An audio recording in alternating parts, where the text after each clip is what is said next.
भारतानं जेव्हा पहलगामचा हल्ला हा 22 एप्रिलला झाला, त्यानंतर पाकिस्तानला करारा जवाब द्यायचं हे ठरवलं. कारण पहलगामच्या हल्ल्याची माहिती जेव्हा आयबीनं, रॉनी, सशस्त्र दलांनी, केंद्रीय गृह खात्याने घेतली, तेव्हा लक्षात आलं की पाकिस्तानी लष्कराच्या आड TRF ही दहशतवादी संघटना उभी राहिली आहे. आणि TRFला आदेश दिला पाकिस्तानच्या लष्करानं, पाक सरकारच्या आशीर्वादानं, की हल्ला करा आणि एक मेसेज द्या तो हा की धर्मयुद्ध छेडलं आहे दहशतवाद्यांनी हिंदूंच्या विरोधात. आणि म्हणून मग पहलगामचा जो हल्ला होता त्यामध्ये नेपथ्य रचना अशी केली गेली की धर्मविचार, लिंग तपास आणि मग मार. याचा अर्थ ज्या वाचलेल्या विधवा असतील किंवा महिला असतील त्यांनी देशभरात हा मेसेज द्यावा की ते धर्म विचारत होते, हिंदू आहेत का म्हणून मारत होते. आणि त्यातून कृती काय करायची होती पाकिस्तानला, दहशतवाद्यांना हाताशी धरून, की हिंदूंच्या विरोधात दहशतवादी आता एकवटलेले आहेत आणि आमचा लढा हा हिंदूंच्या विरोधात म्हणजे धर्मयुद्ध आहे. पाकिस्तानचे लष्कर प्रमुख मेजर जनरल असीम मुनीर यांची आयडिओलॉजीच ती आहे. ते त्याच आयडिओलॉजीवरती काम करतात. अनेकांना तर शंका येतात की ते मौलाना का झाले नाहीत. म्हणजे त्यांचं सैन्यासमोर बोलणं हे जिहाद, धर्मयुद्ध यासाठी कसं आपण लढायचं आहे आणि आपल्या सोबत देव कसा आहे हे सांगण्यातच जातं.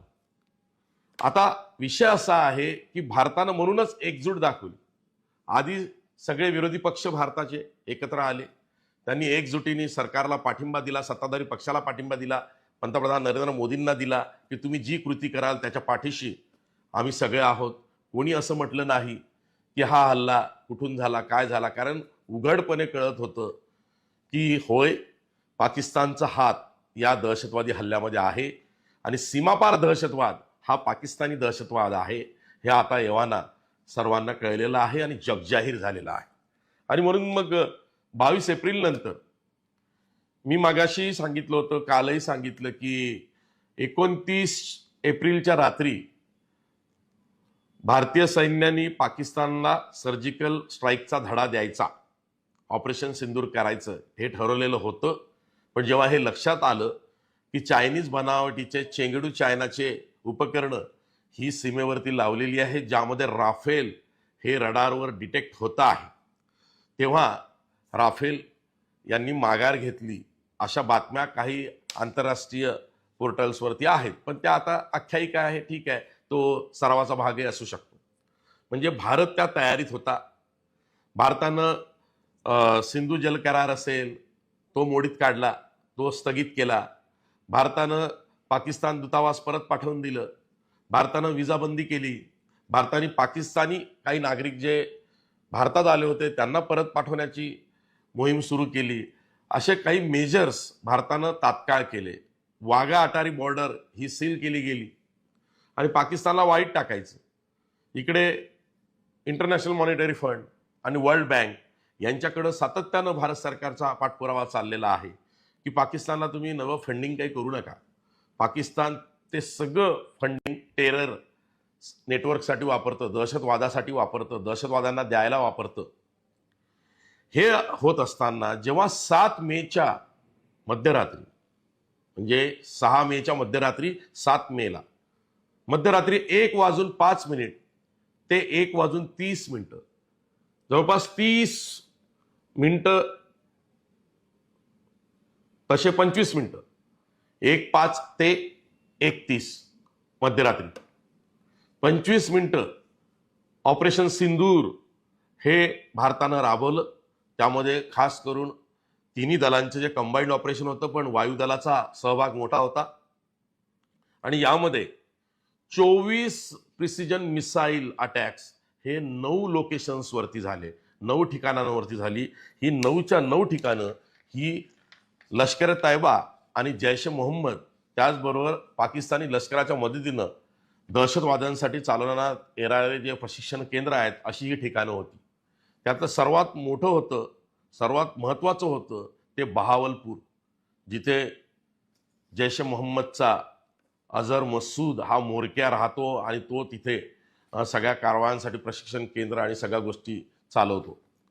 मुरीद के लष्कर ए तैयबाचं हेडक्वार्टर, जिथे अजमल कसाब आणि त्याचे जे साथीदार होते, 26/11/2008चा जो मुंबईचा हल्ला आहे तो मुरीद के, तिथं सुद्धा हल्ला केला गेला. गुलपूरला केला गेला, सवाईला केला गेला, बिलालला केला गेला, कोटलीला केला गेला, बर्नालाला केला गेला, सरजालला केला गेला, महमुनाला केला गेला. यातले काही पाकव्याप्त काश्मीरमध्ये, जो पाकिस्तानच्या अखत्यारीतला काश्मीर खोऱ्याचा भाग आहे, जो मुळात भारताचा अविभाज्य घटक आहे, पण LOC मुळे तो त्यांच्याकडे गेलाय तिकडे. यातले बहुतेक जे आहेत ते पाकव्याप्त काश्मीरमधली ठिकाणं आहेत आणि काही पंजाब आणि सिंध मधली आहेत. अशी 9 ठिकाणी, या 9ही ठिकाणांचा भारतानं पुरावे सादर केले, हल्ले कसे केले ते सांगितलं.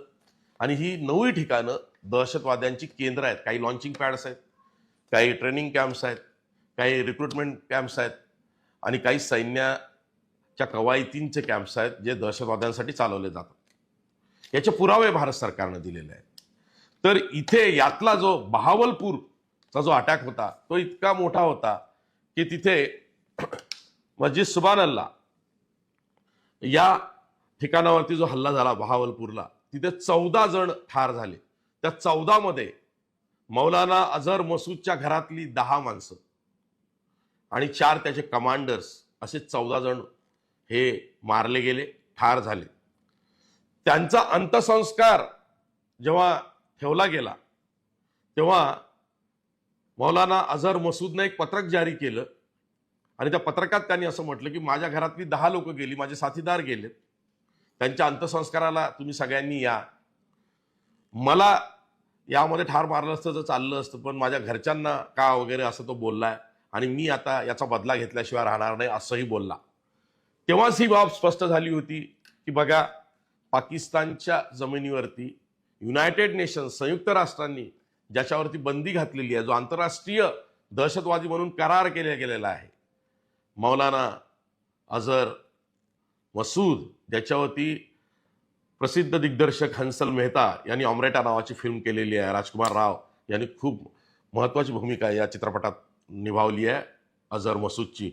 बघता आला तर नक्की बघा, कारण हा अझहर मसूद जो आहे तो 90च्या सुरुवातीपासून काश्मीरी खोऱ्यात दहशतवादी म्हणून कार्यरत होता. त्याला भारत सरकारने पकडलं होतं आणि नंतर जे कंदहार विमानाचं हायजॅकिंग झालं, त्याचं हायजॅकिंगला जे आपण काही दहशतवादी सोडले त्यातला एक हा अझहर मसूद होता. अपहरण जे झालं होतं कंदहारचं, तिथे अझहर मसूदला सोडायला अजित दोवालच गेले होते, जे आज अजित दोवाल भारताचे राष्ट्रीय सुरक्षा सल्लागार आहेत.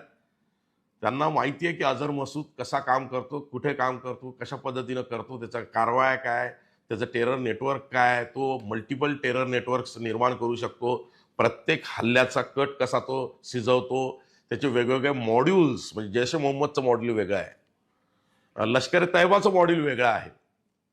26/11च्या वेळेस जेव्हा मी ऍक्टिव्ह होतो फील्डवरती, 26/11च्या हल्ल्याच्या वेळेस 4 दिवस मी फील्डवरती होतो सलग, तेव्हा आम्ही या वेगवेगळ्या मॉडेलचा अभ्यास केला, काही कार्यशाळा सुद्धा अटेंड केल्या होत्या. आमच्या लक्षात आलं की बॉम्ब कसा बनवणे, बॉम्ब कसे उडवणे, कसे प्लांट करणे, हँडलर्स कसे वापरणे, रेकी कसे करणे, रेकी केल्यानंतर प्लान घेऊन कसं बसणे, आणि सगळं मायन्युटली केलं जातं.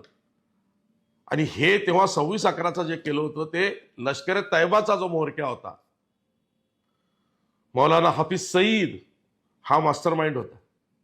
आणि त्याला मदत करणारा जो होता तो होता जे दहशतवादी हॉटेल ताजमध्ये घुसले होते, त्यांच्याशी फोनवरनं जो इन्स्ट्रक्शन्स देत होता तो होता अब्दुल रऊफ, जो आता लष्कर ए तैयबाचा म्होरक्या आहे.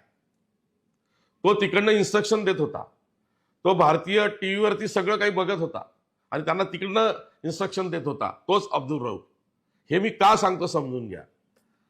बहावलपूरच्या हल्ल्यामध्ये जे 14 जण ठार झाले, त्या 4 कमांडर जैश ए मोहम्मदचे, म्हणजेच मौलाना अझहर मसूदचे सहकारी, मौलाना अझहर मसूदच्या घरातले, त्याचे भाऊजी, त्याची बहीण, त्याचे भाची, सगळे नातलग, असे 10 यांचा अंत्यसंस्कार जेव्हा झाला, त्या अंत्यसंस्काराला हा अब्दुल रऊफ हा आला होता आणि त्या अंत्यसंस्कारामध्ये जो मारला गेला तो होता अब्दुल रऊफ, जो मौलाना अझहर मसूदचा सहकारी, राईट हँड. याच अब्दुल रऊफनं अमेरिकी पत्रकार वॉशिंग्टन पोस्टचे डॅनियल पर्ल यांची हत्या केली होती. तो बहावलपूरच्या त्या हल्ल्यात त्या 14 मध्ये मेलेला आहे. तो 4 पैकी एक कमांडर अझहर मसूदचा जो मारला गेला त्या ऑपरेशन सिंदूरच्या बहावलपूरच्या सर्जिकल स्ट्राईकमध्ये, त्यात हा अब्दुल रऊफ मारला गेला. या अब्दुल रऊफ बरोबर कुटुंबातले आणि इतर असे सगळे 14 लोकांचा जो अंत्यसंस्कार झाला, दफनविधी होत होता, तिथे हजर झाला तो अब्दुल रऊफ. मारला गेला तो अब्दुल रऊफ आहे. तो आहे अब्दुल रऊफ, हा लष्कर तैबाचा, डॅनियल पर्लचा मारेकरी. अब्दुल रऊफ जो आहे तो जैशचा, आणि हा जो हजर राहिला तो लष्कर तैबाचा, जो मुद्रिकेला असतो. अब्दुल रऊफ हा तिथं हजर होता. आणि ही बाब काल परराष्ट्र सचिव विक्रम मिस्त्री यांनी जगासमोर उघड केली. कालच ब्रिटनच्या स्काय न्यूजला मुलाखत द्यायला त्यांच्या स्टुडिओमध्ये ब्रिटिश भारतीय दूतावासाचे, जे इंग्लंडमधलं किंवा ब्रिटनमधलं भारताचं दूतावास आहे, तिथले भारताचे राजदूत जे आहेत विक्रम दोरायस्वामी हे स्काय न्यूजच्या स्टुडिओमध्ये भारत सरकारच्या वतीनं इंटरव्ह्यूला गेले.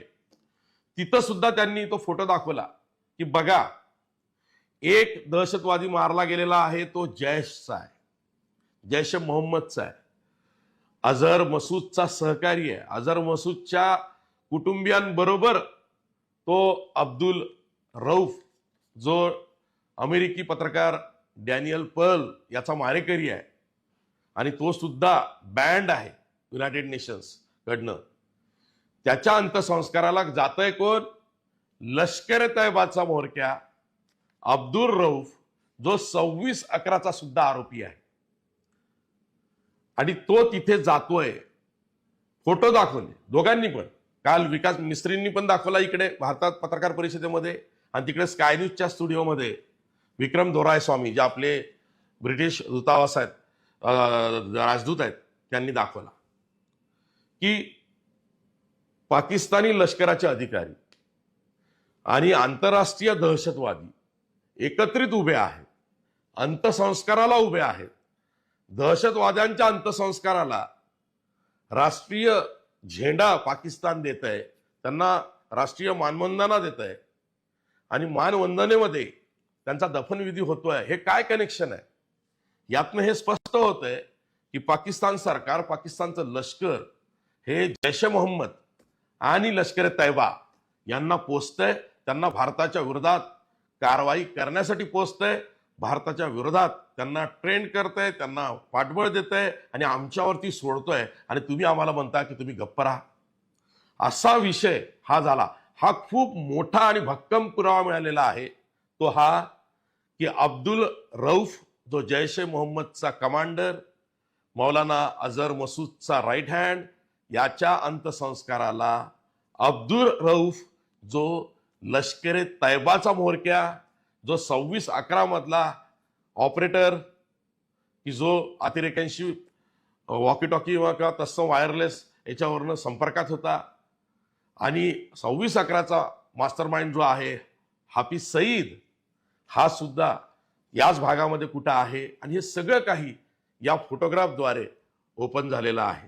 तेव्हा काल परराष्ट्र सचिव विकास मिस्त्री यांनी या संदर्भात जी माहिती दिली, ही जेवढी जगासमोर गेली नाही, तेव्हा स्काय न्यूजच्या स्टुडिओमध्ये जाऊन ब्रिटनमधले भारतीय राजदूत विक्रम दोरायस्वामी यांनी जेव्हा तो फोटोग्राफ दाखवला, माहिती दिली की हे काय आहे, हे कनेक्शन नाही तर काय आहे, आणि आम्ही हेच जगाला ओरडून सांगतोय, आणि भारतानं त्याची किती किंमत मोजायची, आणि पाकिस्ताननी दहशतवादी कृत्यातून आणि आता उघडपणे भारताच्या नागरिक वस्त्यांवरती हल्ला करून अगदी जैसलमेर पर्यंत राजस्थान मधल्या काल त्यांनी मिसाईल पाठवलं. निरपराध जीव घेतले जात आहेत. मग आता भारतानं करायचं काय? आम्ही चढाई केली, पाकिस्तान बेचिराग झालं तर ओरडू नका, अशीच अप्रत्यक्ष भूमिका भारताची आहे.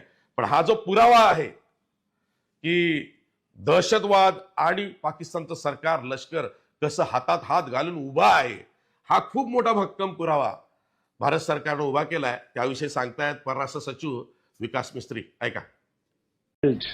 Yesterday, I think a lot of you have seen the reports and the coverage on media. If only civilians, if any civilians were killed in these attacks, I wonder what message this picture actually sends to all of you. This is a question that is worth asking. It's also odd that the funerals of civilians are carried out with the coffins being draped in Pakistani flags and state honors being accorded. As far as we are concerned, the individuals eliminated at these facilities were terrorists. Giving terrorist state funerals may be a practice in Pakistan. Doesn't seem to make much sense to us. Yesterday, I think a lot of you have seen the reports and the coverage on media.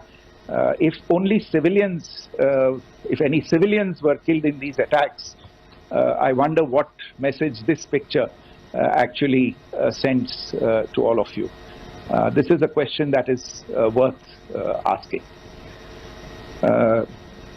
It's also odd that the funerals of civilians are carried out with the coffins being draped in Pakistani flags and state honors being accorded. As far as we are concerned, the individuals eliminated at these facilities were terrorists. Giving terrorist state funerals may be a practice in Pakistan. Doesn't seem to make much sense to us.